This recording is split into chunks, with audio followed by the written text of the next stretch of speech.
Hello guys, welcome to my channel Education Tech Point guys। Computer application class 10 CBSE board में आज हम पढ़ने वाले हैं कास्केडिंग स्टाइल शीट।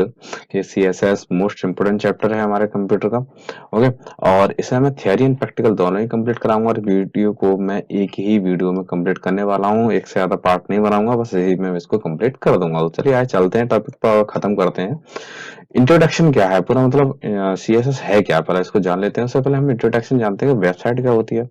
तो वेबसाइट के बारे में जाने तो website is a collection of web pages and related content that is identify the common domain name and publish on at least one server. देखिए, एक वेबसाइट वो होती है जिसमें कई पेजेस मिलाकर एक वेबसाइट बनती है। कई पेजेस होते हैं जो एक दूसरे से लिंक होते हैं और किसी किसी मतलब इसको किसी ना किसी डोमेन नेम पे एक्सेस किया जाता है। डोमेन नेम मतलब जैसे आपका स्कूल का नाम है तो उसका स्कूल का नाम लेके आप क्या करेंगे, एट द स्कूल का नाम लेके आप जैसे .com या फिर मैं कहूँ www.educationtechpoint.in एक्सेट्रा, मैं कोई भी नाम दे सकता हूँ। कॉमन मतलब एक वेबसाइट के लिए एक ही नाम होगा और पूरे वर्ल्ड में केवल एक वेबसाइट, मतलब एक ही नाम से एक वेबसाइट बन सकती है। एक नाम से दो वेबसाइट नहीं हो सकती हैं और एक किसी सर्वर पर होस्ट की जाती है ठीक है। अब वेबसाइट के टाइप देते हैं, नंबर वन स्टैटिक और नंबर टू डायनामिक वेबसाइट। अब ये दोनों होते क्या है इनको जान लेते हैं। सबसे पहले हम जानते हैं कि स्टैटिक वेबसाइट क्या होती है। देखिए, it contains the information that does not changes. जब भी हम एक वेबसाइट ऐसी बनाते हैं जिसमें कोई इन्फॉर्मेशन कभी भी चेंज नहीं हो सकती है, कुछ चेंज नहीं कर सकते हैं, तो उसको हम स्टैटिक वेबसाइट कह सकते हैं। इट रिमेन्स द सेम और static for every viewer of the site. देखिए, ये व्यूअर की साइड से सभी हमेशा सेम ही रहती है, कभी चेंज नहीं होती है। जैसा एक बार हमने बना दी वही रहेगा, उसमें कोई बदलाव नहीं होगा। A static web page is created by HTML. जो स्टैटिक वेबसाइट है वो केवल एचटीएमएल के बेस पर बनाई जा सकती है। लेकिन हम डायनामिक की बात करते हैं तो डायनामिक वेबसाइट क्या होती है। A dynamic website on other hand content information that changes. देखिए, हम बात करें डायनामिक वेबसाइट की, दूसरे शब्दों में कहें कि इसमें क्या होता है, हम कंटेंट्स को किसी भी टाइम किसी भी कंडीशन में हम बदल सकते हैं। It change depending on the viewer. ये व्यूअर पे डिपेंड करता है। एंड जब जो उसको देख रहा है वहां क्या वो जब भी ओपन करेगा वो कह रहा है the time of the day, the time zone, native language of country, the viewer is in our many other changes. मतलब सामने जो देखेगा तो उसको टाइम चेंज दिखाई देगा, कंट्री की जो लैंग्वेज है वो दिखाई देगी, ये सब दिखाई देगा। मतलब can be changes. Okay, to create dynamic web pages you need DHTML technology and cascading style sheet. जब आप डायनामिक वेबसाइट बनाते हैं तो आपको DHTML की जरूरत पड़ती है और CSS की जरूरत पड़ती है, ठीक है। अब DHTML पढ़ते हैं तो DHTML क्या होता है। DHTML combination of the technology component. ये क्या होता है, dynamic HTML hypertext markup language. तो इसमें क्या होता है, इसमें कौन कौन सी टेक्नोलॉजी आती है हमारी। HTML आ जाता है हमारा, CSS आ जाता है, ये DAM नहीं है, DOM है। ओके, डॉक्यूमेंट ऑब्जेक्ट मॉडल आ जाता है और जावास्क्रिप्ट आ जाते हैं। तो HTML तो ऑलरेडी जो केवल डायनामिक वेबसाइट स्टैटिक वेबसाइट बनती है वो HTML में बन जाती हैं। लेकिन जब हम किसी वेबसाइट में डिजाइन करते हैं, कोई बटन कलर, किसी बटन में कलर करते हैं या कोई भी एक डिजाइन, कोई भी अच्छी सी डिजाइन कुछ भी हमें लगाना हो, CSS की जरूरत पड़ता है। लेकिन डॉक्यूमेंट ऑब्जेक्ट, अब सारा का सारा जो कंटेंट बना लेते हैं, जो कंटेंट बन जाता है वो एक डॉक्यूमेंट ऑब्जेक्ट मॉडल पर हम उस पर डिपेंड कर देते हैं। डॉक्यूमेंट ऑब्जेक्ट क्या करता है कि जावास्क्रिप्ट से उसको इंटरेक्ट करता है हमारी वेबसाइट को। ओके, और जावास्क्रिप्ट की हमें जरूरत पड़ती है इसमें। अब role of the component in DHTML, अब इनका रोल क्या है DHTML में।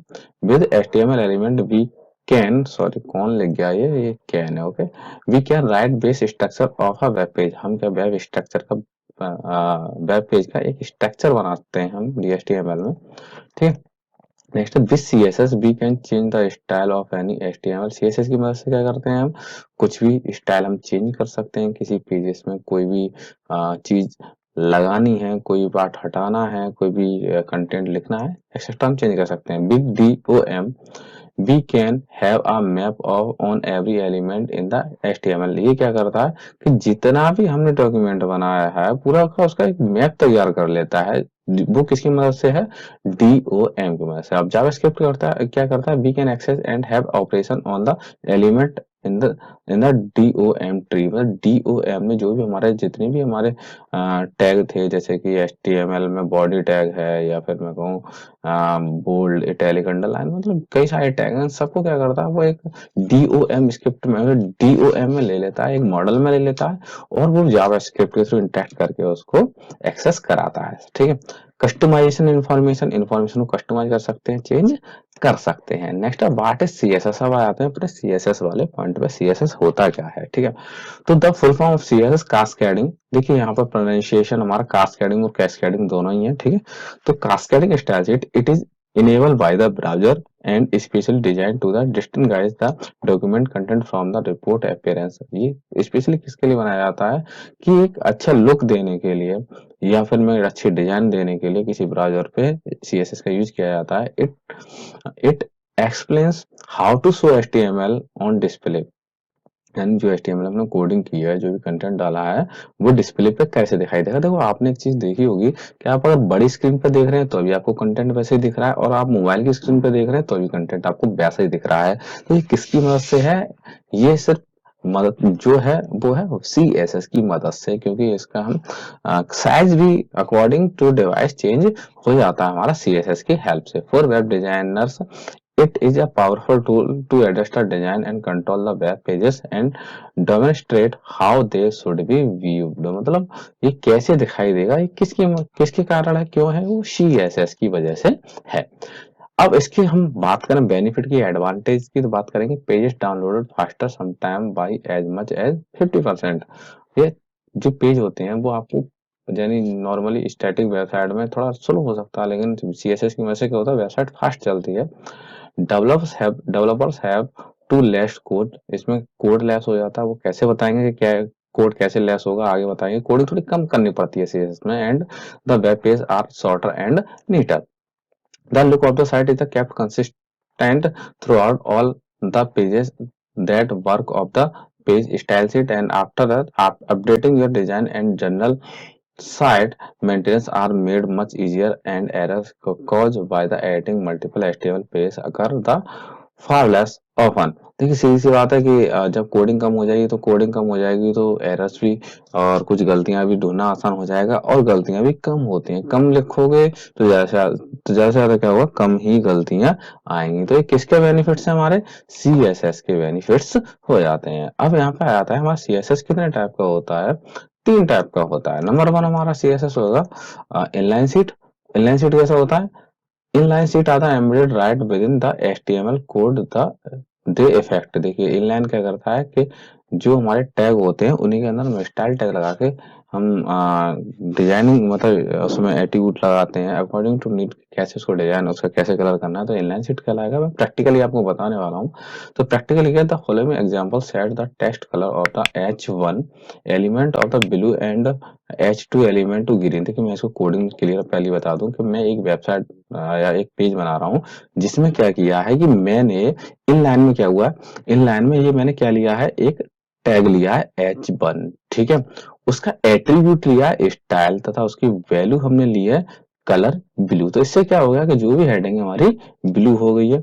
H2 में हमने क्या किया है, कलर हमने ग्रीन किया है, तो जो भी हेडिंग है वो ग्रीन हो गई है। और H3 में मैंने क्या किया है, कलर रेड लिया है, तो वो क्या हो गया, रेड हो गया। ठीक है। तो मैं इसमें आज जो फर्स्ट टाइम मैं कोडिंग लिख देता हूँ, उसके बाद कॉपी पेस्ट करके काम करूंगा, क्योंकि वीडियो लेंदी हो जाएगी, लेकिन पर्टिकुलर आपको टॉपिक को समझाऊंगा कि कैसे कैसे काम करेगा। तो मैं नोटपैड ओपन कर लेता हूँ। नोटपैड को मैं यहाँ पे, अब सबसे पहले मैं इसका स्ट्रक्चर बना लेता हूँ, और HTML में आप स्ट्रक्चर बनाने सीख ही गए होंगे, तो पहले स्ट्रक्चर बना के ये फर्स्ट टाइम दिखा जा रहा हूँ आपको। ठीक है। बार बार मैं कोडिंग नहीं करूंगा, फिर मैं कॉपी पेस्ट करके काम चलाऊंगा, क्योंकि वीडियो लेंथी ना हो। ठीक है। तो इसके बाद मुझे क्या लिखना है, इसका हेड लिखना है, और मैं हेड को साथ के साथ क्लोज कर दूंगा। ठीक है। HEAD। और उसका टाइटल लिखना है मुझे, तो टाइटल में TITLE और CSS इनलाइन पढ़ रही है, तो इनलाइन कर देता हूँ उसका टाइटल, और मैं यहाँ पर TITLE क्लोज कर देता हूँ। अब मैं बॉडी में चलता हूँ, और बॉडी में मैं इसको इनलाइन सीट को लगा के आपको दिखाता हूँ। बॉडी टैग क्लोज करता हूँ यहाँ पर BODY। ओके।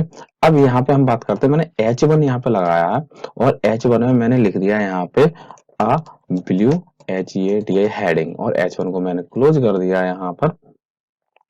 मैंने H1 को क्लोज कर दिया। ठीक है, ये सिंपल HTML चल रहा है। ओके, अभी मैं इसको पेस्ट कर देता हूँ, देन इसको पेस्ट कर देता हूँ और यहाँ पे H2 H2 H3 और H3 हेडिंग का साइज में चेंज कर रहा हूँ जिससे आप जस्टिफाई कर सकें। ओके, यहाँ पर थोड़ा इसको भी ग्रीन, सॉरी, इसको ग्रीन कर लेते हैं, कलर चेंज करेंगे अभी इसका ग्रीन, देन इसको मैं कर लेता हूँ रेड, RED।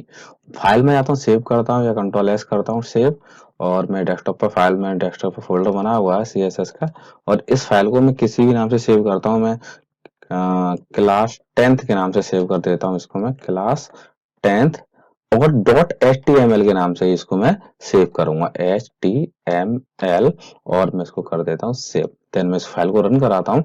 रन कराने के बाद मैं CSS का फोल्डर चेक करता हूँ, CSS का फोल्डर मेरा यहाँ है, और यहाँ पे मैं इसको डबल क्लिक करता हूँ और आप ये देख सकते हो कि ये आ गया। ठीक है, अब इसमें मुझे CS इनलाइन लगाना है। हम क्या पढ़ रहे हैं, हम इनलाइन सीट। इनलाइन में क्या होता है कि वहीं की वहीं टैग के अंदर स्टाइल एट्रीब्यूट लगा के उसकी वैल्यू लिख के हम उसको उसमें डिजाइन एक्टिवेट कर लेते हैं या फिर CSS लगा देते हैं। तो STYLE स्टाइल इक्वल, अब मैं इसके डबल कोट्स में लिखूंगा कलर, COLOR कलर। अब मुझे क्या करना है, पहले नंबर में मैंने ब्लू किया है, ब्लू कर देता हूँ इसको। ओके, सेमीकोलन से साथ के साथ क्लोज करता चलता हूँ इसको, और मैं यहाँ पे कलर ब्लू ले लिया। ठीक, और इसके बाद मैं कॉपी करके इसमें पेस्ट करने वाला हूँ, और यहाँ भी मैं पेस्ट करने वाला हूँ। इसको मैं ब्लू के साथ मुझे ग्रीन करना है, GREEN, और उसके बाद रेड करना है, रेड। और मैं कंट्रोल S करता हूँ, कंट्रोल S करने के बाद मैं ब्राउजर में जाता हूँ और इसको एक बार रिफ्रेश करता हूँ, तो आप देखेंगे कि तीनों के कलर चेंज हो चुके हैं। तो इनलाइन में क्या होता है, होप सो कि आप समझ गए होंगे कि आप जो HTML में पेज बनाते थे उसी में टैग के अंदर एट्रीब्यूट, स्टाइल एट्रीब्यूट के अंदर इसकी वैल्यू कह लो, प्रॉपर्टी कह लो, वो लिख दी जाएगी। ओके, तो थोड़ा और आगे देख लेते हैं इनलाइन के बारे में। इनलाइन की मैंने कोडिंग दी हुई है और पूरा स्ट्रक्चर बनाया हुआ है। ठीक है, अब देखिए मैंने फिर से आपको समझाया है कि यहाँ पर ये तो हमारा एट्रीब्यूट हो गया। अब जो ये पूरा का पूरा है इसको कहते हैं here we apply CSS on that line where HTML element P tag. देखिए यहाँ पे एक सिलेक्टर होता है, P टैग के अंदर ये सारा लगाया है। अभी क्या हुआ, जो मुझे लिखना है P टैग के अंदर लिखना है, are you so this type of CSS is called inline. देखिए अगर मान लीजिए मैंने अभी लास्ट टाइम तो इसमें H1 पे ट्राई किया था, अब मैं P टैग में लगाऊंगा, P टैग में जो भी लिखा होगा, तो इसमें मैं फॉन्ट का साइज, मान लीजिए मैंने यहाँ पे एट्रीब्यूट लिया स्टाइल, और स्टाइल के साथ जो मैंने लिया वैल्यू और प्रॉपर्टी लिए मैंने फॉन्ट साइज, फॉन्ट साइज में 20 पिक्सल करूंगा, कलर रेड करूंगा, तो आपके सामने कुछ ऐसा आउटपुट आ जाएगा। तो आपको टैग के अंदर ही लगाना, ये हो गया इनलाइन सीट। ओके, चलिए नेक्स्ट देखते हैं। अब आता है इंटरनल सीट। ठीक है, इंटरनल में क्या होता है, internal in an internal CSS is used to define a style for single HTML page. ये सिंगल HTML पेज के लिए डिफाइन किया गया है। ठीक है, और यहाँ पे internal CSS is define in the head tag. इसको किस में टैग करते हैं, हेड टैग में डिफाइन करते हैं। ठीक है, और हेड टैग मतलब head section of the HTML web with in style element, style element में ये आ जाता है। ठीक, तो मैंने इसको थोड़ा एक बार स्ट्रक्चर लिया है कि आप क्या करेंगे, हेड टैग में क्या लिखेंगे, आप स्टाइल लिखेंगे, स्टाइल में आप टाइप, मतलब आपको क्या करना है, स्टाइल के अंदर आपको टाइप, स्टाइल में टाइप बराबर text.css, और उसके बाद आपके सामने सिलेक्टर आ जाएंगे, सिलेक्टर डालेंगे, और सिलेक्टर में से आप बॉडी टैग में बैकग्राउंड कलर चेंज करना चाहते हो आप, तो ये वाली वैल्यू प्रॉपर्टी लगा देंगे। ठीक है, तो मैं एक बार प्रैक्टिकल लेके चलता हूँ यहाँ पे।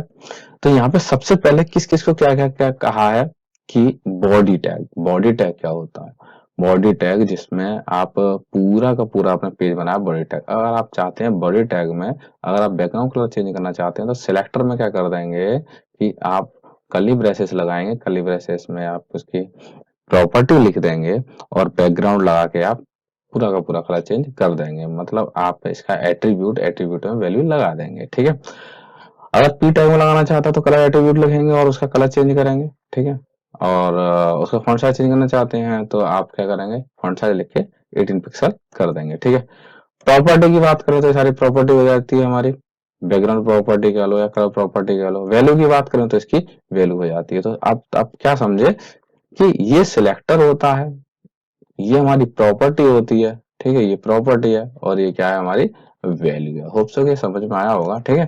कोडिंग की बात करें तो कोडिंग में मैं सारी की सारा इसका प्रैक्टिकल आपको कॉपी पेस्ट करके अब दिखाने वाला हूँ। ओके, मैं अपनी नोटपैड पे आ गया, नोटपैड में पूरी कोडिंग को पेस्ट कर लेता हूँ। अब मैं बताता हूँ आपको मैंने क्या क्या कैसे कैसे लिखा।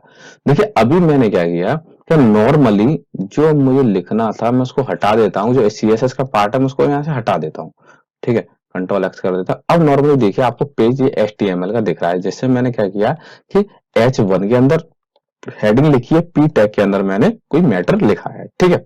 अब मैं क्या करता हूँ, अब आपको याद रखना है हेड टैग के अंदर स्टाइल लगाएंगे, क्या लगाएंगे, हेड टैग के अंदर हेड सेक्शन में स्टाइल लगाएंगे और स्टाइल यहाँ पे क्लोज कर देंगे, ठीक है।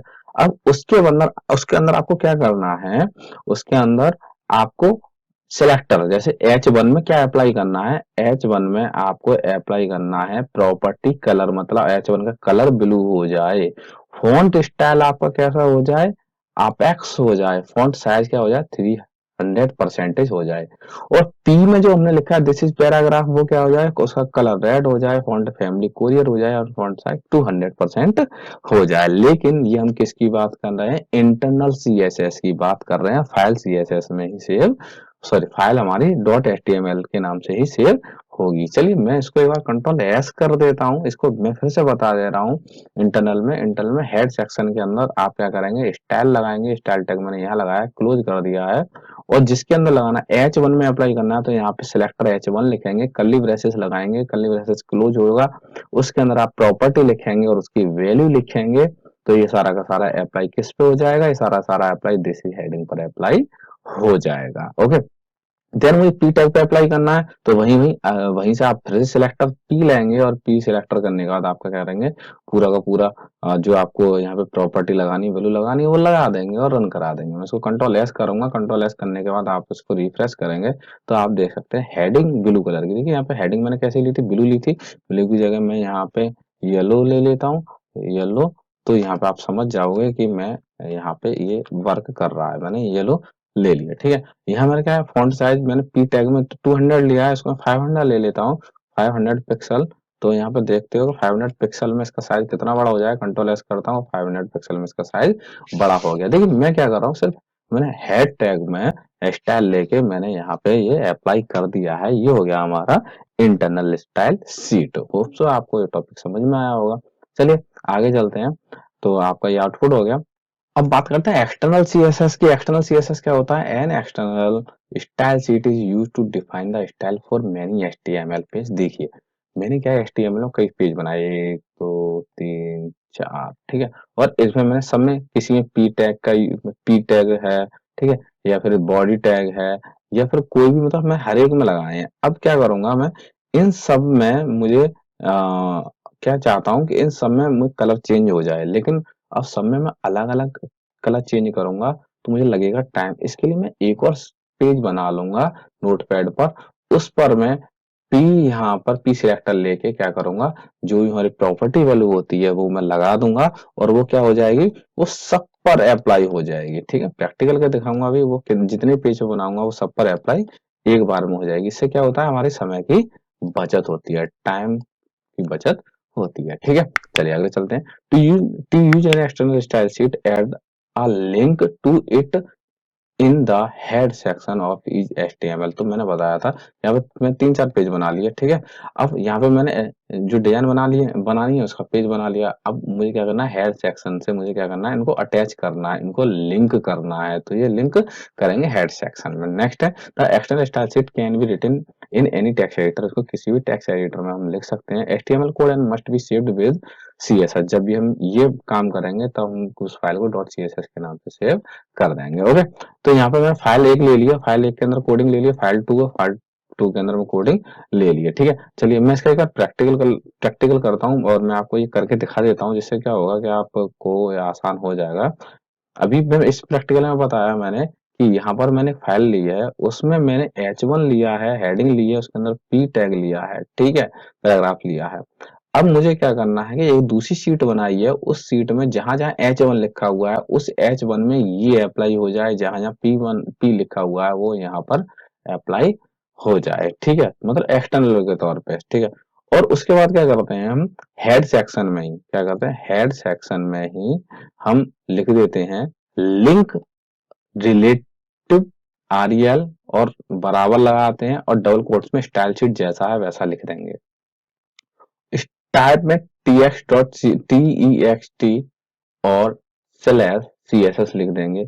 ऐसे रेफरेंस में हम लिखेंगे फाइल का नाम, जो फाइल हमने ये वाली बनाई है इसका नाम, और उसका एक्सटेंशन लिख देंगे और हेड टैग को क्लोज कर देंगे और इसको रन करा देंगे। दो जो ये चीज है वो उसमें अप्लाई हो जाएगी। तो चलिए इसका प्रैक्टिकल करने में ज्यादा फायदा है, मैं इसका प्रैक्टिकल करके आपको दिखा देता हूँ, ठीक है। तो सबसे पहले नोटपैड में फिर से खोल लेते हैं, एक एक्सटर्नल फाइल बना लेता हूँ, एक वैसे नोटपैड मेरे पास खुला हुआ है फ्री में बना लेता हूँ, ठीक है। और यहाँ पे मैं HTML कोडिंग में, वैसे मैं दोबारा क्यों लिख रहा हूँ इसको, कोडिंग तो है ही है मेरे पास। मैं इस कोडिंग को आपको दिखा देता हूँ एक बार फिर से। जैसे ये मेरे पास जो ऑलरेडी जो कोडिंग है मैंने पिछली बार की थी, या फिर मैं इसमें से इस चीज को हटा देता हूँ यहाँ से, ठीक है। आपके सामने मैंने हटा दिया, इसको मैं कंट्रोल एस करता हूँ। ये वो वाली फाइल है जिसे मुझे अप्लाई करना है, ठीक है। अब मुझे एक और नई फाइल बनानी है, तो फाइल में जाके मैं न्यू कर लेता हूँ इसको। न्यू करके मुझे एक फाइल बनाता हूँ H1। H1 करने के बाद मैं कर्ली ब्रेसेस स्टार्ट करता हूँ, ठीक है। और कर्ली ब्रेसेस में लिखता हूँ H1 में कलर है, ठीक है। प्रॉपर्टी इसकी जो वैल्यू है ब्लू, ठीक है। कॉलन देखिए, प्रॉपर्टी के बाद हमें क्या लगाना है, कॉलन लगाना है, और जो वैल्यू है उसका सेमी कॉलन लगाना है, ठीक है। सेमी कॉलन लगाने के बाद हमें दूसरी हमें वैल्यू लेनी है उसमें BS बैकग्राउंड के लिए, बैकग्राउंड, और यहाँ पे हम ले लेंगे कलर बैकग्राउंड कलर, और बैकग्राउंड कलर ब्लैक ले लेता हूँ, ठीक है। PLACK, और मैं यहाँ पे सेमीकोलन लगा के इसको क्लोज कर देता हूँ। ये H1 के लिए है। अब मैं बात करता हूँ पी टैग में जो लिखा है उसमें क्या क्या हो जाए। पी टैग में मैंने लिखा है यहाँ पे, इसका जो भी लिखा है वो व्हाइट कलर का हो जाए, ओके। और सेमीकोलन, और मैं यहाँ पे बैकग्राउंड कलर वो कैसा हो जाए, वो ब्लैक हो जाए, ओके। सेमीकोलन, और मैं कर्ली ब्रेसेस क्लोज। जो मैंने ये फाइल बाद में बनाई है उस फाइल को मैं सेव करूंगा, और करूंगा मैं इसका एक्सटेंशन में, जैसे मैं इसका नाम लिख दिया फाइल टू, कुछ भी नाम लिख सकते हो, लेकिन ये डॉट सी एस एस के नाम से ही बनेगी। डॉट सी एस एस का इसका एक्सटेंशन होगा ही होगा। मैं इसको सेव कर देता हूँ। सेव करने के बाद मैंने जहाँ ये बनाई है वहां चेक कर लेता हूँ। देखिए आप इसका लुक देख सकते हो, जो सी एस एस की फाइल है उसका लुक अलग है, जो एच टी एम एल की फाइल है उसका लुक अलग है, ठीक है। उसके लुक पे जरा ध्यान दे लेंगे। अब क्या करते हैं कि इस फाइल को लिंक कराना है, तो लिंक कराने के लिए हम पूरा का पूरा एड्रेस ले लेते हैं। अगर एड्रेस लेते हैं, आप एड्रेस लेते हैं, कहाँ पे एड्रेस लेते हैं, आप यहाँ पे दूसरी फाइल में जाएंगे जो नोटपैड में हमने बनाई है, ठीक है। नोटपैड में बनाई है जो फाइल, उसको ओपन कर लेते हैं पहले। यहाँ पे right click open with and notepad में चलते हैं। नोटपैड यहाँ पे एक्स्ट्रा में ढूंढना पड़ेगा मुझे, नोटपैड मिल जाओ भाई, नोटपैड, ओके, और डन, ठीक है। यही फाइल मैंने बनाई थी। अब जो मैंने दूसरी फाइल सेव किया, अब हेड टैग के अंदर मुझे यहाँ पर लगाना LINK, और LINK में मुझे रिलेटिव REL, ठीक है। रिलेशन बनाने के लिए इनका डबल कोट्स में आपको लिखना ही लिखना है, डबल कोट्स में STYLE सीट, ठीक है। इसके बाद आपको लिखना है यहाँ पे TYPE, और TYPE के ये भी लिखना है आपको डबल कोट्स में TEXT \CSS, इतना तो लिखना ही लिखना है। लेकिन आपको यहाँ पे ध्यान रखना है H रेफरेंस लगाने का, जो आपने लिंकिंग HTML में सीखी है वही है।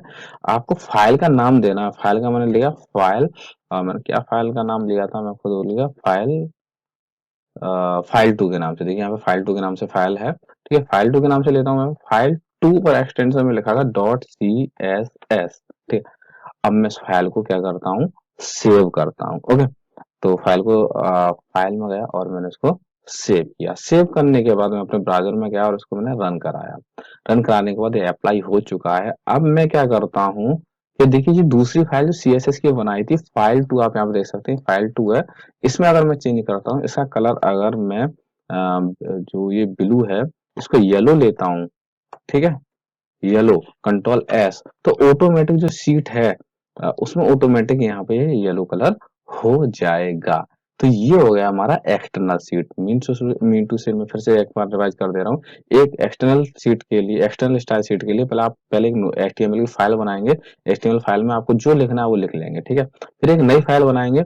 नई फाइल में आपको क्या करना है, जिस जिस सिलेक्टर पे लगाना है, H1 पे या P पे या बॉडी पे, जिस पे भी लगाना है उसके अंदर आप प्रॉपर्टी और वैल्यू लिख देंगे और कंट्रोल एस करेंगे। कंट्रोल एस करके इसको dot C S S extension के साथ सेव कर देंगे। सेव करने के बाद आप क्या करेंगे, आप अपने जो एचटीएमएल का डॉक्यूमेंट बनाया है और उसके हेड सेक्शन में आप क्या लिखेंगे, लिंक रिलेटिव स्टाइल शीट, फिर टाइप को लिखेंगे। यहाँ तक आप सेम लिख देंगे और उसका एज रेफरेंस लिख के आपका फाइल का नाम प्लस उसका एक्सटेंशन करके आप सेव करके रन करा देंगे, तो आपका यहाँ पे आउटपुट मिल जाएगा। होप सो कि आपको ये समझ में आ गया होगा कि आपकी एक्सटर्नल स्टाइल शीट क्या होती है। ओके, अब स्टाइल शीट में थोड़ा और समझा देता हूँ, जो मैंने अभी अभी वैसे प्रैक्टिकल मतलब आपको कई बार बोल कर समझा दिया, वैसे फिर से समझा दे रहा हूँ। आपको हेड सेक्शन में जाना है। हेड सेक्शन में जाके आपको इतना सारा इतना सब कुछ लिखना ही लिखना है जो मैंने आपको बता दिया। ये फाइल का नाम है और फाइल का एक्सटेंशन है, ठीक है। Extension dot C S S रखेंगे रखेंगे और ये फाइल इसके नाम से सेव कर देंगे।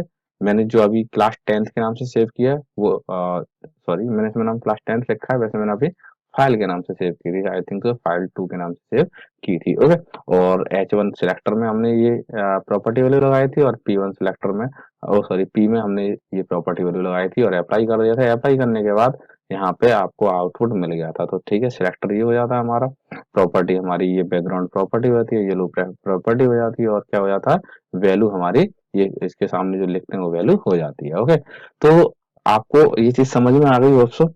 अब बात करते हैं यूनिवर्सल सिलेक्टर। यूनिवर्सल सिलेक्टर क्या करता है, uh universal selector select all HTML element on the page. देखिए, यूनिवर्सल सिलेक्टर क्या करेगा कि जहां जहां, अब मैं आपको ये आपको अब मैं जो बताने वाला हूं, मैं आपको बताने वाला हूं अब सारा का सारा इंटरनल स्टाइल सीट, ठीक है। इनलाइन नहीं, एक्सटर्नल में नहीं, इंटरनल में बताने वाला हूँ। नहीं तो मुझे आपको दो फाइल एक्सेस करानी पड़ेगी, जिसमें आप भी को भी थोड़ा प्रॉब्लम से लगेगी, कॉम्प्लिकेटेड से लगेगा। तो मैं सीधे सीधे इंटरनल में काम करता हूँ। देखिए, मैंने जो अभी कोडिंग लिया है, मैंने क्या किया, सबसे एचटीएमएल में एक फाइल बनाई है, उसमें मैंने H1 में जो लिखा है वो लिख लिया है। लेकिन मैंने क्या किया है कि स्टाइल टैग मैंने इंटरनल सीट के लिए बनाया है। लेकिन जहां जहां मुझे क्या करना है कि मैंने क्या किया, स्टार लगा के, ये क्या करता है स्टार सेलेक्टर, जहां जो भी लिख पूरी फाइल में एक ही चीज लग जाती है, ठीक है। पूरी फाइल में जैसे मैंने स्टार लगाया, स्टार में मैंने कलर ब्लू किया, फॉन्ट फैमिली अपेक्स किया, फॉन्ट साइज 200 किया है। तो देखिए, मैंने यहाँ पे H1 में जो लगाया था और P में, सॉरी H1 में जो लिखा था, जो P में लिखा था, वो पूरा का पूरा इसमें लिख के एक ही में कलर, एक ही में वो हो चुका है, मतलब एक ही अप्लाई हो चुका है। तो एक बार मैं इसको ट्राई कर लेता हूँ आपके सामने। मैं इसको भी कॉपी पेस्ट करके काम चलाऊंगा आप, ठीक है। मैंने यहाँ पे पूरी कोडिंग लिख ली है और मेरी पूरी सीट में जो भी लिखा हुआ है, ठीक है, मैंने स्टार लगा के क्या किया, मैंने प्रॉपर्टी और वैल्यू लिख दी है और पूरी सीट में जो मेरे लिखा होगा, मैंने स्टाइल टैग के अंदर है, मैं इंटरनल की बात कर रहा हूँ, ठीक है। और जहां जहां मतलब जो H1 में या P, जितने भी हमारे टैग है, सब में यही काम करेगा। तो मैं कंट्रोल एस करता हूँ यहाँ पर। कंट्रोल एस करने के बाद इसको रन कराता हूँ। रन कराने के बाद सारा का सारा एक जैसा लिखा आएगा। देखिए, this is heading, this is paragraph, सब एक जैसे ही नजर आएगा, ठीक है। और मैं आपके सामने थोड़ी थोड़ी वैल्यू चेंज करता रहूंगा, जैसे आपको क्लियर हो जाएगा।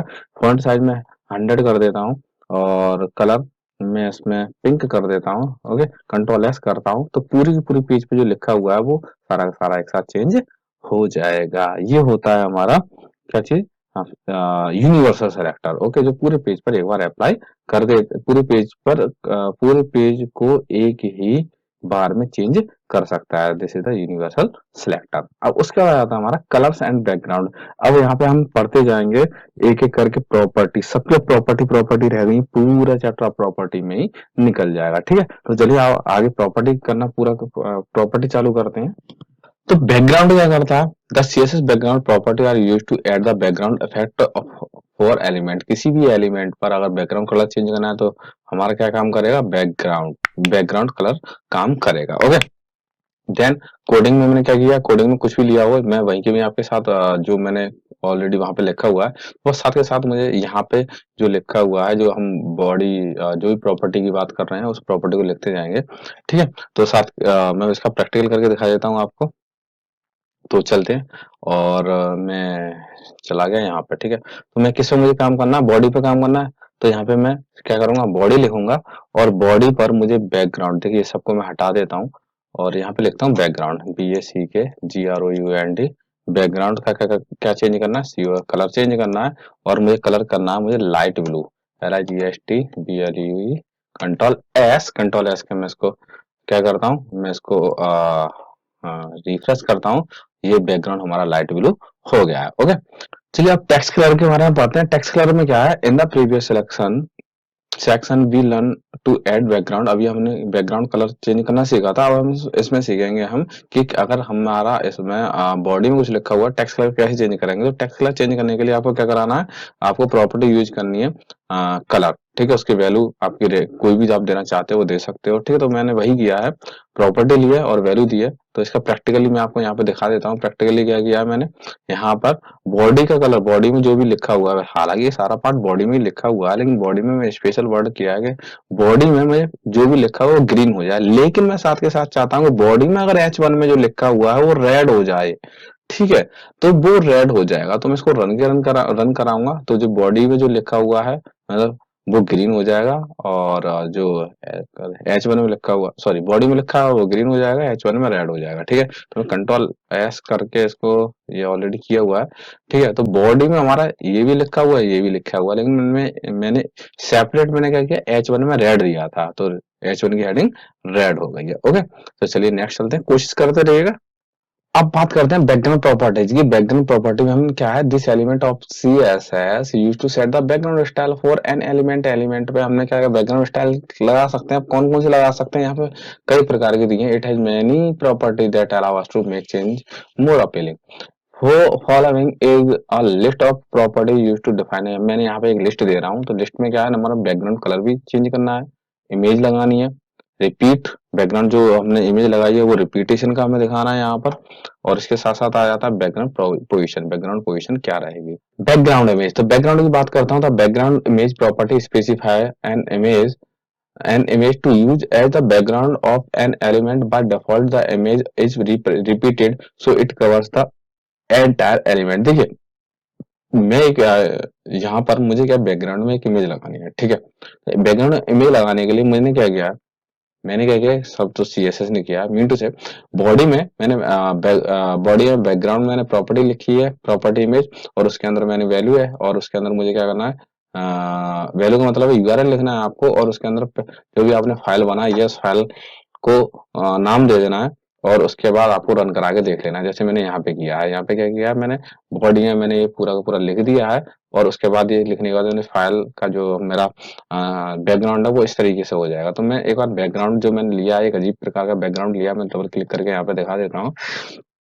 मैंने बैकग्राउंड लिया कुछ इस तरीके का, ठीक है। वो बाद में समझ में आएगा ऐसा मैंने क्यों लिया है, और इसका एक्सटेंशन चेक कर लेंगे। एक्सटेंशन है .jpg और फाइल का नाम है CS, ठीक है। मैं इसको क्लोज कर देता हूँ और मैं अपने नोटपैड की तरफ चलता हूँ। नोटपैड में बॉडी में मैंने क्या लिखना है, स्टाइल में मैंने बॉडी है, और बॉडी में मुझे लिखना है बैकग्राउंड इमेज, BACKGROUND, और इमेज के कॉलन लगाएंगे, URL लिखूंगा, URL के बाद ब्रैकेट लगाऊंगा, ब्रैकेट में मुझे इमेज का नाम लिखना है, इमेज का नाम है CS, और फाइल का नाम है JPG, और मैं डबल कोट्स में इनको क्लोज करूंगा, और मैं इसको सेमीकोलन से इसको मैं क्लोज करके कंट्रोल एस करूंगा। कंट्रोल एस करने के बाद मैं इसको रन कराऊंगा। आप देखेंगे कि आपकी ये जो इमेज है वो आ चुकी है, और बार रिपीटेड हो रही है, ठीक है। यहाँ से फिर से चालू हो रही है, ठीक है। अब इसके बाद मुझे जो पढ़ना है कि बैकग्राउंड रिपीट। अब रिपीट में हमारे अलग अलग प्रकार के रिपीटेशन दिए हुए हैं। There are many property value which can be used with the above property to style a page effectively. Here is the list. अब कुछ लिस्ट दी गई है, जैसे सबसे पहले रिपीट की दी गई है, ठीक है। तो रिपीट में क्या है कि the image repeated both vertically और एंड हॉरिजॉन्टली। ये जो रिपीट होगी वर्टिकली और हॉरिजॉन्टली दोनों ही होगी, ठीक है। अब इसके बाद बात करते हैं रिपीट एक्स। रिपीट एक्स क्या करेगा, repeat x the image is represented only horizontally. X का मतलब है हॉरिजॉन्टली काम करेगा ये, ठीक। फिर उसके बाद बात करेंगे हम रिपीट वाई, ये वर्टिकली काम करेगा, लेकिन लगेगा कैसे, तो चलो इसको एक बार लगा के देख लेते हैं और एक एक करके इसको यूज कर लेते हैं, ठीक है। जब यूज करेंगे तभी समझ में आएगा, तो समझ में नहीं आएगा, ठीक है। तो देखिए बैकग्राउंड में ये लगा ली है, और लगाने के साथ साथ अब आपको यहाँ पे एक नई प्रॉपर्टी देनी है, और नई प्रॉपर्टी आपको देते हैं यहाँ पे बैकग्राउंड BACK GROUND और बैकग्राउंड में देते हैं आपको रिपीट। रिपीट रिपीट में अब उसकी ये देखिए सारी की सारी क्या प्रॉपर्टी है, ठीक है, प्रॉपर्टी। अब वैल्यू लिखी जाती है कोलन के बाद, अब वैल्यू लिखते हैं आपका रिपीट, ठीक है, रिपीट करता हूँ और मैं सेमी कॉलन यहाँ पे मैंने क्या किया, यहाँ पे ओके ये क्लोज है, क्लोज देख लेता हूँ यहाँ पे, ये क्लोज है ओके, ठीक है। क्लोज करके कंट्रोल एस किया और यहाँ पे मैंने सेमीकोलन लगाना है, कंट्रोल एस किया, कंट्रोल एस करके मैंने इसको किया, तो ये रिपीट तो ऑलरेडी हो ही रही है, ठीक है, ये डिफॉल्ट वैल्यू है रिपीट। अब इसके बाद जो दूसरी वैल्यू है, दूसरी वैल्यू की मैं बात करूं यहाँ पे रिपीट एक्स, ठीक है, अभी अभी हमने यहाँ पे रिपीट एक्स पढ़ना था, रिपीट एक्स हॉरिजॉन्टली ये रिपीट होगी, ठीक है, तो मैं रिपीट यहाँ पे वहीं रिपीट एक्स लिख देता हूँ और कंट्रोल एक्स करता हूँ। अब देखना कि हॉरिजॉन्टल, ठीक है, तो हॉरिजॉन्टली ये रिपीट एक्स होती रहेगी, रिपीट एक्स हॉरिजॉन्टली, जो भी मैंने मेटल लिखा है, ठीक है, हॉरिजॉन्टली हो रही है। हॉरिजॉन्टल कैसा होता है, हॉरिजॉन्टल इस तरीके से होता है, ठीक है, और वर्टिकल इस तरीके से होता है, ठीक। अब मैं रिपीट वाई कर देता हूँ वही की वही, तो क्या होने वाला है यहाँ पे वर्टिकली रिपीट होगी, कंट्रोल एस वर्टिकली रिपीट करूंगा, ठीक है। मैंने इमेज ली ही किस लिए है, मैंने आपको बताया, आपको अभी बताऊंगा इमेज मैंने इस तरीके से क्यों ली है, क्योंकि आपको समझ में आ जाए कि हॉरिजॉन्टल और वर्टिकली कैसे वर्क करने वाला है। चलिए नेक्स्ट है हमारा नो रिपीट, मुझे कोई रिपीटेशन नहीं चाहिए, तो ठीक है, तो नो रिपीट मीन टू से मैं क्या पढ़ा रहा था, नो रिपीट, ठीक है, तो यहाँ पे नो रिपीट लिखना पड़ेगा मुझे यहाँ पे, तो यहाँ पे वाई हटा दूंगा और वहीं की नो रिपीट लगा दूंगा, ठीक है, नो रिपीट, कोई रिपीटेशन ना हो, केवल एक ही बार हो, मैंने जो प्रॉपर जो मैंने इमेज लगाई है केवल एक ही बार आए, तो मैंने केवल एक ही बार ये रिपीट हो रही है, बार रिपीट नहीं हो रही है ओके। चलिए स्पेस की बात करते हैं यहाँ पर, the background image is repeated without the clipping, the first and the last image are align to the side of the element and the space is evenly distributed, मतलब कुल मिला के जो इमेज दी गई है वो सारा स्पेस को ऑटोमेटिकली वो डिस्ट्रीब्यूटली करेगी, तो मैं डिस्ट्रीब्यूट करेगी, तो इस पे मैं क्या करूंगा, मैं यहाँ पे स्पेस लिखूंगा, कंट्रोल एस करूंगा ओके, और मैं ये सारा सारा स्पेस ऑटोमेटिक ले लेगी, ठीक है, सारा का सारा स्पेस जितना भी मैंने कंटेंट लिखा है, जितना मुझे पेज दिखाई देगा वो सारा सारा स्पेस ऑटोमेटिक ले लेगी ओके। और मैंने यहाँ पे एक मैंने स्पेशली यहाँ पे मैंने इसकी कोडिंग भी कर रखी है, ठीक है, तो अभी जैसे कि मैंने यहाँ पे बैकग्राउंड रिपीट ही की है, तो रिपीट क्या हुआ, ये एक बार रिपीट हो रहा है यहाँ पे, उसके बाद मैं बात कर रहा हूँ यहाँ पे एक्स में हॉरिजॉन्टली होना है और वाई में वर्टिकली होना है, और उसके बाद नो रिपीट में बैकग्राउंड कोई रिपीटेशन नहीं होना है। अब इसके बाद होता है नो रिपीट, ठीक है, तो एक ही बार ये बैकग्राउंड आया है, पीछे मैंने बैकग्राउंड लगाया, ठीक है, दूसरी तरीके का बैकग्राउंड लगाया मैंने, ठीक है। उसके बाद बैकग्राउंड स्पेस की बात करें तो यहाँ पे स्पेस में क्या हो जाएगा कि आप देख सकते हो कि यहाँ पे जो स्पेस लिया है ऑटोमेटिक ले लिया है, उसमें जहां जहां उसको सेटल होना था वहां वो सेटल हो चुकी है, मतलब यहाँ पे ऑटोमेटिक 3 बार इमेज आके सेट हो चुकी है। उसी तरह मैंने अभी अभी यहाँ प्रैक्टिकल करके दिखाया था आपको स्पेस की, ठीक है, और मैं किस स्पेस की बात करूंगा तो ये ऑटोमेटिक सेटल कर लेगा, जैसे कि हमने थ्योरी पढ़ रहे थे यहाँ पे। राउंड की बात करते हैं तो यहाँ पे the background image is repeated and squished और stretch to fill the space, round लगाएंगे तो क्या होगा, वो स्ट्रेच होकर फिल हो जाएगी वो, ठीक है। मैं यहाँ पे राउंड की प्रॉपर्टी लगा देता हूँ, सॉरी वैल्यू लगा देता हूँ, ROUND, कंट्रोल एस करता हूँ, कंट्रोल एस करके इसको मैं फिर से रिवाइज करता हूँ, राउंड, ये स्ट्रेच होकर पूरे में चली जाएगी, अपने तरीके से वो मैनेज कर लेगी, ठीक है। आप दूसरी इमेज लेके ट्राई करना, ठीक है, क्योंकि वीडियो ज्यादा लेंथ हो जाएगी, तो मैं ज्यादा दूसरी इमेज ली नहीं है, मैंने सारा एक ही इमेज पे करके आपको दिखा दिया है, ठीक है। तो मैंने यहाँ पे सारा का सारा प्रैक्टिकल भी किया है, और यहाँ पे बैकग्राउंड के लिए मैंने यहाँ पे आप देख सकते हो कि मैंने यहाँ पे बैकग्राउंड का रिपीट लिया था, क्या लिया था, रिपीट लिया था, तो रिपीटेशन में ये बैकग्राउंड मैंने कुछ इस तरीके से लिया था, बार बार रिपीट हो रहा है यहाँ पे। उसके बाद मैंने क्या किया है, रिपीट एक्स लिया है, और रिपीट एक्स में ये बैकग्राउंड अब आपका सॉरी एक्स मतलब ये बैकग्राउंड आपका हॉरिजॉन्टली रिपीट होना था, और मैंने अगर मैं बात करता हूँ रिपीट बाई, तो ये बैकग्राउंड आप देख सकते हैं वर्टिकली यहाँ पे इतना बैकग्राउंड हुआ है, इतना बैकग्राउंड हुआ है, ये मैंने दूसरा बैकग्राउंड लिया था, हल्का लाइट कलर का लिया था। नो रिपीट में कोई बैकग्राउंड रिपीट नहीं करेगा, उसके बाद आ जाएगा नो रिपीट में बैकग्राउंड केवल एक ही बार चलेगा, जो मैंने आपको प्रैक्टिकल करके दिखा दिया है। अब आ जाएगा रिपीट स्पेस, स्पेस क्या करेगा, ऑटोमेटिक क्या करेगा, स्पेशली मतलब हमारे जो इमेज है उसमें ऑटोमेटिकली जो अपना अपने तरीके से वो स्पेस ले लेके वो उसको सेटल कर लेगा। अब बात करते हैं बैकग्राउंड पोजीशन। बैकग्राउंड पोजीशन में क्या होता है, the background position property use to specify the position of the background image. जो भी हमने बैकग्राउंड में इमेज लगाई है उसकी पोजीशन पेज पर कैसी होनी चाहिए। तो यहाँ पर कई टाइप की पोजीशन दी है। तो सब पोजीशन को मैं एक बार वैसे ही बता देता हूँ आपको। अगर लैपटॉप की बात करूंगा जो इमेज लगाई है वो लेफ्ट के टॉप में आएगी, सेंटर की बात करूंगा वो सेंटर में आएगी, और मैं बॉटम की बात करूंगा तो बॉटम में आएगी। इसी तरह right top, centre, bottom, centre top, centre centre, centre bottom, ठीक है। तो अब इसके लिए हमें यूज क्या करना है, इसके लिए हमें प्रॉपर्टी यूज करनी है बैकग्राउंड पोजीशन, और उसकी वैल्यू लेनी है हमें राइट टॉप, ठीक है। चलिए, तो इसका प्रैक्टिकल कर लेते हैं। मैंने यहाँ पे कोडिंग ली हुई है लेकिन मैं वहां पे प्रैक्टिकल कर लेता हूँ। अब मैंने थोड़ा इमेज चेंजेस कर लिया, ठीक है। इमेज अब मैंने दूसरी ले ली है, मैंने ये वाली इमेज ले ली है, ठीक है। और इसको थोड़ा क्लिक करके दिखा देता हूँ। मैंने इमेज छोटी ही ली है, ठीक है। वैसे आप इमेज का साइज भी चेंज कर सकते हो। तो इसके लिए अब हमें क्या करना पड़ेगा, मैं जाता हूँ अपने अपने नोटपैड पर सबसे पहले बैकग्राउंड इमेज लगानी है, बैकग्राउंड इमेज लगानी है, ठीक है। बैकग्राउंड इमेज में इमेज यूआरएल लेना है।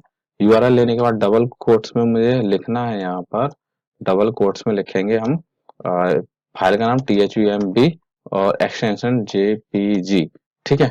और मैं इसको सेमीकोलन से क्लोज कर देता हूँ, कंट्रोल एस। और मैं इसको एक बार ट्राई कर लेता हूँ कि इमेज तो मैंने वैसे इमेज तो लगी हुई है यहाँ पे, और पिछली बार मैंने थोड़ा ट्राई किया था तो लगी हुई थी, लेकिन यहाँ पे बार रिपीट हो रही है। तो रिपीट होने के साथ साथ मुझे क्या करना पड़ेगा, यहाँ पे नो रिपीट देना पड़ेगा। तो बैकग्राउंड मुझे देना बैकग्राउंड GROUND, और रिपीट में क्या देना, नो रिपीट, ठीक है। बैकग्राउंड और नो रिपीट, REPEAT, ठीक है। कंट्रोल एस करता हूँ, फिर से रन कराता हूँ, बैकग्राउंड रिपीटेशन खत्म हो जाएगा। क्यों खत्म नहीं हुआ यहाँ पे, नो रिपीट मैंने कहाँ गलती करी है, BACK background, background, control S, spelling mistake हो गई थी, यहाँ रिपीटेशन खत्म हो गया इसका, ठीक है। अब मैं बात करता हूँ ये किस पोजीशन में होनी चाहिए। तो बैकग्राउंड पोजीशन की बात करें यहाँ पे, तो बैकग्राउंड पोजीशन ही लिखना पड़ेगा, BACK GROUND और POSITION। और यहाँ पे मुझे क्या लेना है, सबसे पहले लेफ्ट टॉप पे लेफ्ट टॉप, ओके, लैपटॉप। और मैं यहाँ पे सेमीकोलन, कंट्रोल एस, लैपटॉप पे तो है ही है, इसको लेफ्ट बॉटम में या सेंटर में लीजिए, सेंटर, कंट्रोल एस और सेंटर में लेता हूँ। तो ये सेंटर में आ चुका है, ठीक है। और मैं इसको बॉटम में लेता हूँ, इसको वहीं के मैं BOTTOM कंट्रोल एस करता हूँ, ये बॉटम में भी आ जाएगी। और इसको मैं सेंटर सेंटर में लेता हूँ, CENTER, और फिर से once again CENTER control S, तो ये सेंटर सेंटर में आ जाएगी। ओके, तो इस तरह आप क्या कर सकते हैं, किसी भी इमेज का आप पोजीशन चेंज कर सकते हैं। तो होप सो कि ये टॉपिक भी क्लियर हो गया होगा। अब सारा का सारा खेल केवल केवल प्रॉपर्टी, एट्रीब्यूट एक्सेट्रा का।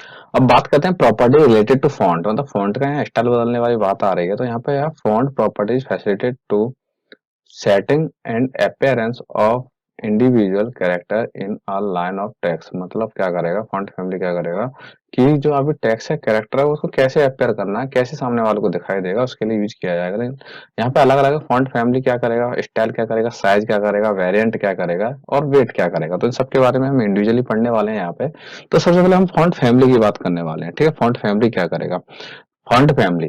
So the property of font family is used to apply prioritized list of font a web page. If the first font of the list is not installed on the computer, then the next font of the list will be displayed. देखिए कभी कभी क्या होता है, आप कई तरह के ऑपरेटिंग सिस्टम यूज करते हैं, कोई विंडो करता है, कोई मैक करता है, कोई उबंटू करता है। तो ऐसा नहीं है कि सब में फॉन्ट एक ही तरीके से हो, एरियल सब में हो, ऐसा पॉसिबल नहीं है। तो यहाँ क्या होता है, कई सारे फॉन्ट एक ही, मतलब फॉन्ट फैमिली पूरा परिवार दे दिया जाता है। एक फैमिली मतलब वही परिवार, फॉन्ट फैमिली दे दी जाती है। और उसमें से जो भी फॉन्ट होगा वो, मतलब कोई ना कोई फॉन्ट आपके कंप्यूटर, चाहे मैक ऑपरेटिंग सिस्टम हो, चाहे उबंटू हो, चाहे आपका विंडो हो, वो कोई ना कोई उसमें यूज हो जाएगा। तो इसके लिए क्या करना है, आपको कोडिंग लिखनी है, और कोडिंग में आपको फॉन्ट फैमिली तो यूज करना ही करना है। और यहाँ पे क्या करना है, टाइम्स न्यू रोमन मैंने अलग लिया है, टाइम्स अलग लिया, सेरिफ अलग लिया, कोई ना कोई हो जाएगा। P2 टैग में मैंने क्या लिया, फॉन्ट फैमिली लिया है, एरियल लिया है, ठीक है। फॉन्ट फैमिली में एरियल लिया है मैंने, हेलवेटिका लिया, सैंस सेरिफ लिया, मैंने अलग अलग लिए हैं। और according to their operating system, अगर फॉन्ट इंस्टॉल नहीं है तो इनमें से कोई ना कोई उनको वो पिक कर लेगा, वहां से कोई ना कोई उठा लेगा। चलिए मैं इसका प्रैक्टिकल कर लेता हूँ और इसको कोडिंग को पूरा कॉपी पेस्ट लेता हूँ यहाँ से। कोडिंग को कॉपी पेस्ट किया है, ठीक है। कॉपी पेस्ट है, मैंने आपको फिर से समझा दूं, मैंने यहाँ पे पी टैग 3 लिए हैं, ठीक है। पी टैग लिया है। पी टैग में क्या है, मैंने 3 पी टैग है, लेकिन मुझे क्लास डिफाइन करनी पड़ेगी। उनकी क्लास क्या डिफाइन करनी पड़ेगी कि यहाँ पर तीनों पे अलग अलग लगाना है मुझे, ठीक है। यहाँ पे आप देख सकते हो कि मैंने पैराग्राफ टैग, देखो अगर मैं पी लेता हूँ और पी में एक ही मतलब मुझे 3 बार पैराग्राफ टैग मैंने अपने पेज में लगाया है, तो उनको सब पे अलग अलग अप्लाई करना है, तो मुझे सब पे टैग में उनकी क्लास डिफाइन करनी पड़ेगी। क्लास मैंने P1 ले लिया, तो मतलब ये पूरा पैराग्राफ में मेरा ये वाला अप्लाई हो जाएगा, ठीक है। डॉट पी के साथ काम करेंगे इसमें। और सेकंड में मेरा पूरा डॉट P2 हो जाएगा, और थर्ड में क्या हो जाएगा, डॉट P3 हो जाएगा। इस तरह करेंगे, ठीक है। और मैंने क्या फॉन्ट फैमिली मैंने क्या लिया, प्रॉपर्टी लिया और उसकी वैल्यू लिया, टाइम्स न्यू रोमन अलग लिया, टाइम्स अलग लिया, सेरिफ अलग लिया, ठीक है। मैंने ये डबल कोट्स में नहीं लिखना था, डबल कोट्स में लिख दिया, ओके। फिर मैंने क्या किया, P2 के लिए एरियल भी लिया है, हेल्वेटिका लिया है और सैंस सेरिफ लिया है। और उसी तरह मैंने इसमें किया है, इसको भी मैं हटा देता हूँ, लूसिडा, और प्रॉपर में काम कर जाएगा, ऐसा नहीं है डबल कोट से मैं लिखूं, ठीक है। और मैं यहाँ पे कंट्रोल एस करूंगा, कंट्रोल एस करके इसको मैं रन कराऊंगा। रन करा के आप देखेंगे कि जैसे आप देख रहे हो कि हर एक में अलग अलग है। वो मेरे कंप्यूटर में जो फॉन्ट स्टाइल है वो उस पर अप्लाई हो रहा है, वो यूं नहीं कह रहा कि नहीं मुझे यहाँ पे ऐसा नहीं होना है, वहां पे नहीं होना, वो अपने ऑटोमेटिक अप्लाई होना है। अगर ये फॉन्ट, अगर मैं केवल फॉन्ट स्टाइल सिंगल लेता तो हो सकता है कि मेरे कंप्यूटर में फॉन्ट ना हो, तो कुछ ऐसे बॉक्स बन के आ सकते थे उनमें, या हो सकता है क्वेश्चन मार्क बन के आ रहे होते, ठीक है, कुछ ऐसा आ रहा होता। लेकिन यहाँ पे क्या हुआ कि according to web browser, according, हाँ वही अकॉर्डिंग टू वेब ब्राउजर, उसने क्या किया, फॉन्ट स्टाइल को वहां से ले लिया है। होप सो आपको ये चीज समझ में आई होगी। सेकंड बात करते हैं यहाँ पर, ये आपका हो गया। सेकंड बात करते हैं फॉन्ट स्टाइल। फॉन्ट स्टाइल क्या करता है कि the property font style define the fusion font either in normal, italic और ऑब्लिक। मतलब आपका फॉन्ट स्टाइल क्या होगा, या तो नॉर्मल होगा या इटैलिक या ऑब्लिक, ठीक है। तो मैं इसको भी एक और कॉपी पेस्ट करके आपसे काम चला लेता हूँ, ठीक है, क्योंकि जल्दी वीडियो भी पूरी कंप्लीट करनी है, ठीक है। चलिए, तो मैंने यहाँ पे क्या किया है, मैंने यहाँ पे बॉडी टैग में क्या किया है, H1 लिया है, H2 लिया है और H3 लिया है, मैंने 3 लिए हैं। अब H1 में मैंने क्या किया, फॉन्ट स्टाइल मैंने नॉर्मल रखी है, H2 में मैंने इटैलिक की रखी है और H3 में मैंने ऑब्लिक मतलब इटैलिक रखी है, ठीक है। बोल्ड इटैलिक, ऑब्लिक मतलब नॉर्मल हो गया, इटैलिक हो गया और ऑब्लिक हो गया। चलिए तीनों तीनों यहाँ पे रन करा लेता हूँ इसको, ठीक है, दिखा देता हूँ। यहाँ पे कंट्रोल एस नहीं किया मैंने, उधर कंट्रोल एस करूंगा, ठीक। कंट्रोल एस और मैं इसको रन करा देता हूँ, ओके, कंट्रोल एस। अब यहाँ पे देख सकते हो नॉर्मल है, इटैलिक है और ऑब्लिक है, ठीक है। ये सेम जैसी, इटैलिक और ऑब्लिक सेम जैसी होती है, इसमें कोई खास अंतर नहीं होता, या इटैलिक कह लिए ऑब्लिक कह लीजिए, बात एक ही है, ठीक है। चलिए अब नेक्स्ट चलते हैं हम यहाँ पे। नेक्स्ट है हमारा फॉन्ट साइज। देखिए फॉन्ट का साइज छोटा बड़ा करना है, तो फॉन्ट साइज के लिए हमें क्या यूज करना है, फॉन्ट साइज 40 पिक्सल है या फॉन्ट साइज 30 पिक्सल है, तो मैं यहीं के यहीं चेंज कर लेता हूँ और इसी कोड में फॉन्ट साइज ले लेता हूँ। H1 में ले लिया मैंने font, font SIZE, font size मैंने ले लिया 30 पिक्सल, पिक्सल में ही लेंगे, ठीक है।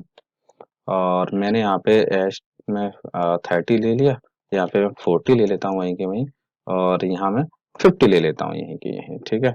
और यहाँ H1 में लिया, मुझे H1 में नहीं लेना था, इसका थोड़ा चेंज करना पड़ेगा, क्लास ले लेता हूँ मैं इसकी, या फिर चलो कंट्रोल एस करा के वैसे ही मैं रन कराता हूँ, इसी का साइज थोड़ा बड़ा करवाता हूँ मैं, ठीक है। और अभी इसका भी ऐसा था, अब थोड़ा और बड़ा करवाऊंगा, तो ये साइज सेम जैसा हो गया, लेकिन मैं यहाँ पे इसका साइज 30, अरे सॉरी, सबका 30 रखा है ना अभी मैंने, 50 यहाँ पे और यहाँ पे 70, ओके।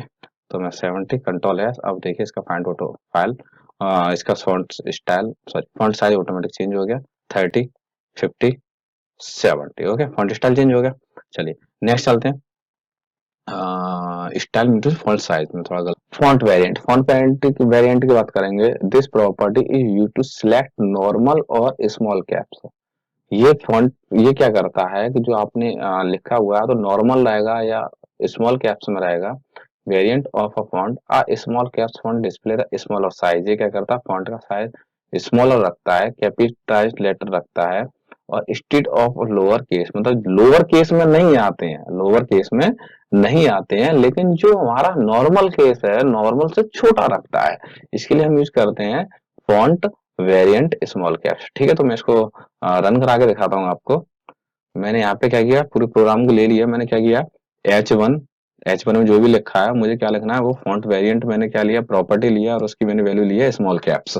ठीक है, अब इसका आउटपुट क्या निकलने वाला है, मैंने कंट्रोल एस कर लेता हूँ इसको, और मैं इसको आउटपुट लेता हूँ। देखिए फॉन्ट है, अपनी ही जगह है, लेकिन वो बड़े से छोटा है, इस बात को याद रखेंगे। ठीक है, ये होता है हमारा।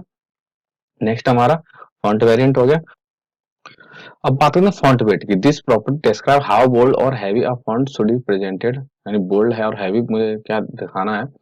अब font card either be normal और बोल्ड, फॉन्ट क्या होगा, या तो नॉर्मल होगा या फिर बोल्ड होगा। तो मैंने यहाँ पे कोडिंग लिया और इसका आउटपुट ये है।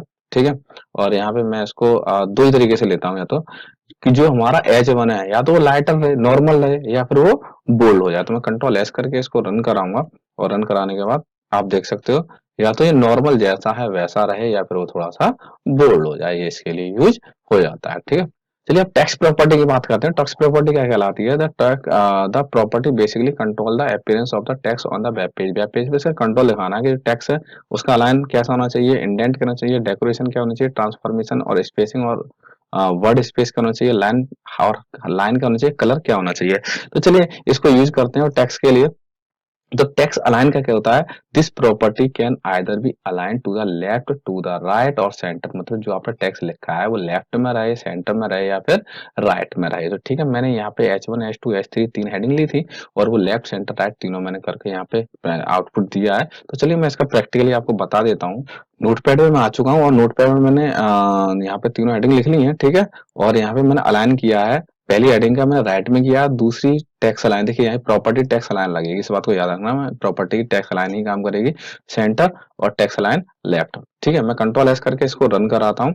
रन कराने के बाद देख सकते हो कि राइट सेंटर लेफ्ट तो डिफॉल्ट हमारी होती ही है। ठीक है, चलिए तो चलिए नेक्स्ट की बात करते हैं। नेक्स्ट हमारे पास क्या है, हमारे पास है टैक्स इंडेंट। टैक्स इंडेंट क्या होता है, the text indent property allow you to add effect to text paragraph by the applying an indent to the first line of the paragraph. मतलब जैसा आप पैराग्राफ लिखते हैं, जैसे आपने यहाँ से पैराग्राफ लिखना चालू किया, ठीक है, ये पैराग्राफ यहाँ लिख रहे हैं, ठीक है, ये पैराग्राफ मतलब यहाँ से लिख लिया, और दूसरा पैराग्राफ आएगा तो यहाँ से थोड़ा सी जगह छोड़ देंगे आप यहाँ पे। ठीक है, फिर से यहीं से चालू हो जाएगी एक लाइन करने के बाद। ठीक, to the application, to the principle लिखा है ना आपने, टू द प्रिंसिपल के नीचे आप सब्जेक्ट लिखते हैं, सब्जेक्ट के नीचे आप रेस्पेक्टेड सर, और रेस्पेक्टेड सर के बाद थोड़ी जगह छोड़ते हैं।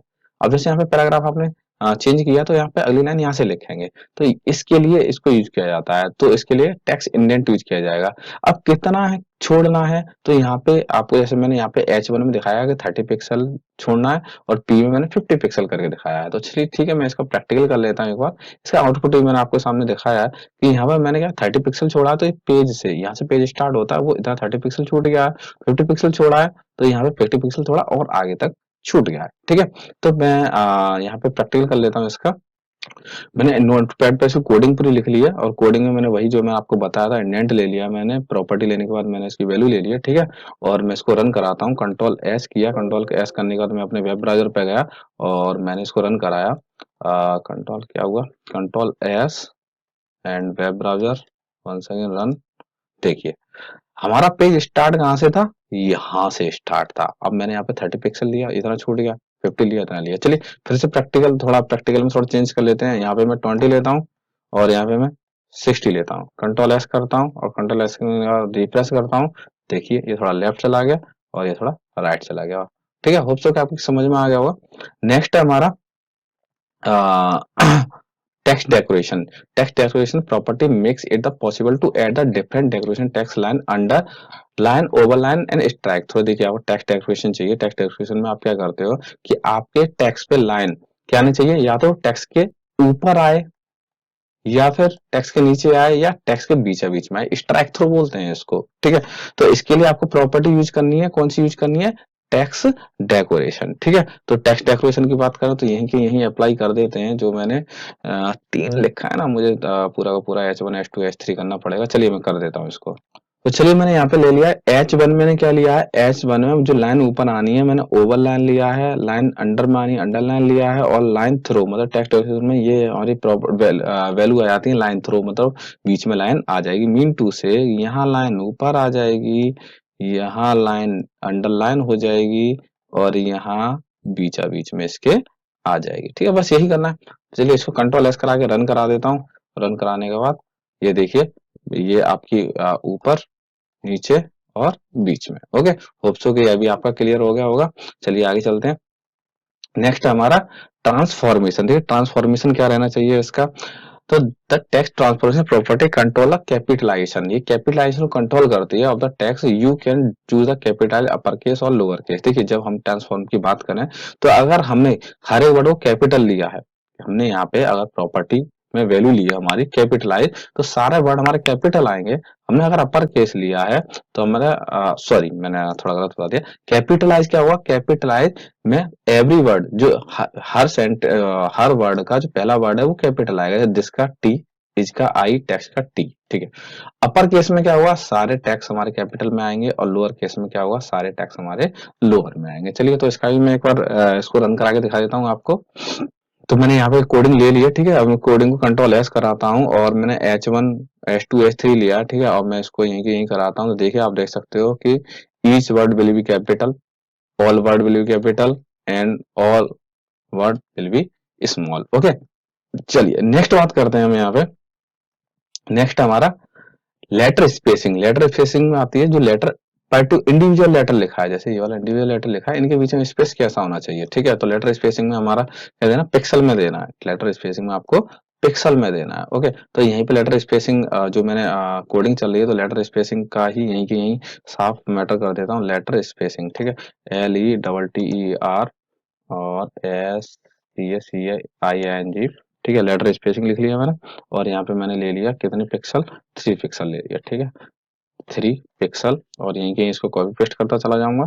तो ये 5 पिक्सल में ले लूंगा और ये ले लूंगा मैं 6 पिक्सल में या 8 पिक्सल में। 8 3 8 और 5 और 3, कंट्रोल एस करूंगा। कंट्रोल एस करने के बाद मैं इसको रिफ्रेश करूंगा। आप देख सकते हो यहाँ पे 3 में बीच में कम स्पेस आ रहा है, 5 में ज्यादा आ रहा है और 8 में तो और भी ज्यादा आ रहा है। ये लेटर स्पेसिंग है ना, ईच वर्ड मीन टू से। ठीक है, ये प्रत्येक ईच वर्ड नहीं, प्रत्येक कैरेक्टर ABC एक्सेट्रा। ठीक है, चलिए तो मैंने यहाँ करके दिखा दिया। अब वर्ड स्पेसिंग। वर्ड स्पेस क्या करता है, अभी हमने सीखा था कि एक एक शब्द के बीच में आए, अब आ जाएगा पूरा एक एक पूरे वर्ड के बीच में आए। जैसे कि ये वर्ड आपके बीच में एक वर्ड ये पूरा बन गया, इसके बीच में अलग स्पेसिंग है। ठीक है, तो इसी तरह अब हमें इसके लिए हमें क्या यूज करना है, इसके लिए हमें यूज करना है वर्ड स्पेसिंग। यहाँ लेटर लिखा है, बस इस जगह वर्ड लिख लीजिए, WORD। और वर्ड में आपको कितने पिक्सल लेना है, आपके 30 पिक्सल ले लीजिए और यहाँ पे फिर से वर्ड लिख दीजिएगा। मैं कॉपी पेस्ट करता चला आ रहा हूँ। ठीक है, जिससे क्या होता है काम जल्दी हो जाता है, वीडियो लेंदी भी नहीं होगी और आप प्रैक्टिस करेंगे। देखिए जो भी है प्रैक्टिस करने से काम होगा, प्रैक्टिस नहीं करेंगे तो आपका काम नहीं हो पाएगा, आप नहीं सीख पाओगे। ठीक है, तो practice makes man perfect. Okay, control S करूंगा। कंट्रोल एक्स करने के बाद मैं इसको कराऊंगा। आप देख सकते हो कि स्पेसिंग पर्टिकुलर वर्ड में कितनी कितनी स्पेसिंग हो चुकी है। चलिए अगली उसमें चले लाइन हाइट। लाइन हाइट का मतलब है कि हमारे जो हमने टेक्स्ट लिखा है उसमें जो लाइन है उसके बीच में कितना स्पेस होना चाहिए। ठीक है, तो यहाँ पे मैंने प्रैक्टिकली भी दिखाया, तो यहाँ पे लाइन हाइटिंग है। तो ठीक है, लाइन हाइट के लिए हमें कौन सी प्रॉपर्टी यूज करनी पड़ती है, लाइन हाइट की प्रॉपर्टी यूज करनी पड़ती है। तो चलिए इसका भी प्रैक्टिकल करके मैं आपको दिखा देता हूँ। चलिए मैंने यहाँ पे मेटल लिख लिया, मैंने बॉडी में ये काफी कुछ लिखा हुआ है, एच में यहाँ लिखा हुआ है और पी टैग में ये काफी कुछ लिखा हुआ है। ठीक है, तो एच में लाइन हाइट लिया मैंने 30 पिक्सल की और पी टैग में भी 30 पिक्सल की लिया और मैं इसको फिर से रन कराऊंगा तो इसके मैं चेंज कर दूंगा हाइट। देखिए 30 पिक्सल की है, एक बार फिर से प्रैक्टिकल करूंगा, 30 की जगह 50 कर देता हूँ तो ऑटोमेटिक आप चेंज देखेंगे कि यहाँ पर जो हाइट है इनके बीच की ये चेंज हो जाएगी। ठीक है, तो मैं कंट्रोल एस करता हूँ और इसे करता हूँ, देखिए ऑटोमेटिकली ये चेंज हो चुकी है। ओके, चलिए नेक्स्ट बात करते हैं। नेक्स्ट हमारे पास लाइन हाइट हो गया। बॉर्डर प्रॉपर्टी, देखिए आपके टेक्स्ट में बॉर्डर कैसा आना चाहिए। Border property help us to set the border style, border width and border colour, ये कैसा होना चाहिए। तो इसके बारे में एक बार बॉर्डर के बारे में बात कर लेते हैं हम। ठीक है। तो यहाँ पे अलग अलग प्रकार के हैं। बॉर्डर विड्थ क्या होनी चाहिए, बॉर्डर का स्टाइल क्या होना चाहिए और बॉर्डर का कलर क्या होना चाहिए, ये क्या है, प्रॉपर्टीज है। ठीक है। तो बॉर्डर के विड्थ की बात करें तो ये बॉर्डर का विड्थ स्पेसिफाई करती है, मतलब बॉर्डर कितना मोटा होना चाहिए। तो बॉर्डर का और बॉर्डर स्टाइल में क्या करता है कि ये बॉर्डर का स्टाइल बताता है डॉटेड होना चाहिए या फिर कैसा, डॉटेड होना चाहिए, डैश होना चाहिए, या फिर बॉर्डर कलर कैसा होना चाहिए, ये स्पेसिफाई करता है। ठीक है। तो एक बार इन सबको यूज कर लेते हैं।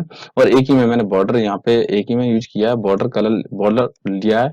मैं लिया यहाँ पे बोल्ड, यहाँ पे मैंने बॉर्डर लिया है सॉलिड, और इसकी विड्थ मैंने लिया है, ये जो मोटाई है इसकी वो लिया मैं 6 के, और जो कलर लिया वो रेड लिया। ठीक है। तो इसको एक बार प्रैक्टिकल कर लेते हैं इसको।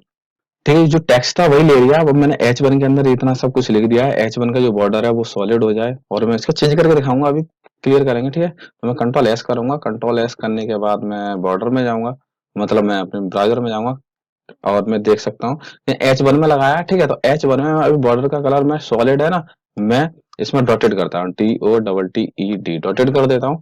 और मैं इसके जो विड्थ है इसकी 6 की 10 कर देता हूँ, और कर देता हूँ, और रेड की जगह मैं इसको ब्लू कर देता हूँ। ठीक है। कंट्रोल एस करूंगा, तीनों फिर से चेंज हो जाएंगे। मैं यहाँ देखोगे कि ये डॉटेड हो गया, इसकी विड्थ भी बढ़ी है, और इसका कलर भी चेंज हो चुका है। ठीक है। तो ये बॉर्डर का मैटर खत्म हो चुका है। अब मैं बात करता हूँ इसमें हाइट एंड विड्थ की। ठीक है। तो हाइट विड्थ की तरफ चलेंगे आगे की तरफ, और इसकी भी बात कर लेंगे। और ये कोडिंग मैंने, एक मिनट, इसमें मैंने थोड़ी और भी मैंने इसमें यूज की है कोडिंग में। ठीक है। कि डैशेज में मैंने आपको बता दिया था, कलर चेंज करके दिखा दिया था यहाँ पे। और अलग अलग यूज कर सकते हैं आप। सॉलिड ये हो गया आपके सामने, सॉलिड का आउटपुट ये हो गया, डैशेज का आउटपुट ये हो गया, और डबल का आउटपुट ये हो गया। आप डबल यूज करेंगे तो आपके जो बॉर्डर है वो डबल आ जाएगा। ठीक है। इस तरह डबल आ जाएगा। ठीक है। तो आप प्रैक्टिस कीजिएगा, प्रैक्टिस करने से ही होगा। ठीक है। तो चलिए नेक्स्ट चलते हैं।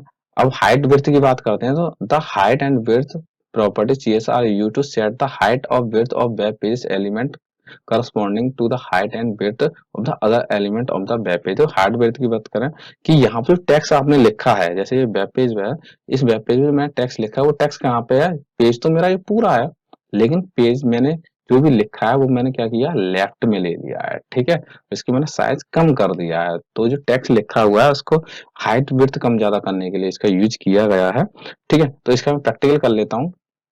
मैंने यहाँ पे कोडिंग पूरी ले ली है। ठीक है। मैंने इसकी लाइन की हाइट ले ली है, पी टैग की हाइट ले ली है, और पी टैग की विड्थ ले ली है। ठीक है। कंट्रोल एस करता हूँ। मैं इसको फिर से इसकी प्रॉपर्टी चेंज करके आपको दिखाऊंगा। ठीक है। अभी देखिए, अब मैं पी टैग की प्रॉपर्टी फिर से चेंज करता हूँ। पी टैग की प्रॉपर्टी चेंज करूंगा तो पी टैग की प्रॉपर्टी हाइट मैंने 100 पिक्सल ली थी, और हाइट को मैं 100 की जगह 200 ले लेता हूँ। चलिए, विड्थ मैंने 200 ली थी तो 400 ले लेता हूँ। कंट्रोल एस करता हूँ, और इसको मैं फिर से रिपीट करता हूँ। आप देख सकते हो कि यहाँ पे इसकी ये बढ़ चुकी है स्पेसिंग। ठीक है। तो इस तरह आप हाइट विड्थ बढ़ा सकते हो, चेंज कर सकते हो। ठीक है। तो होप सो कि आपको समझ में आ गया होगा। प्रैक्टिकल करके जरूर देखिएगा, जब तक प्रैक्टिकल नहीं करेंगे तब तक आपको समझ में नहीं आएगा। तो ये हमारा चैप्टर का लास्ट टॉपिक था। ओके। तो लास्ट में आते आते बहु यही कहूंगा भाई कि वीडियो अच्छी लगी हो तो लाइक कीजिएगा, शेयर कीजिएगा, कमेंट कीजिएगा, साथ के साथ चैनल को सब्सक्राइब जरूर कीजिएगा। ओके। सो मिलते हैं नेक्स्ट वीडियो में। पूरी सीरीज कंप्लीट करने वाला हूँ इम्पोर्टेंट क्वेश्चन की। प्लीज तो चैनल को ध्यान से सब्सक्राइब कर लीजिएगा। So thank you for watching my video.